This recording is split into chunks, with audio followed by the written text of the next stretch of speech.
استقبال گرم از دونالد ترامپ رئیس جمهور آمریکا در کره جنوبی. جاده‌ای که به قصر آبی ریاست جمهوری کره جنوبی منتهی می شود امروز شاهد مراسم ویژه پذیرایی بود.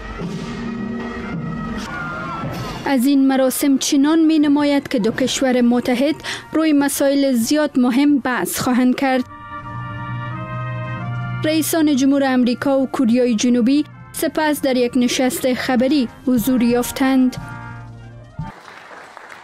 رئیس جمهور آمریکا و همتای کره جنوبیش مون جی آن از موضع‌گیری کشورهای همدیگرشان در مسئله کره شمالی ستایش کردند.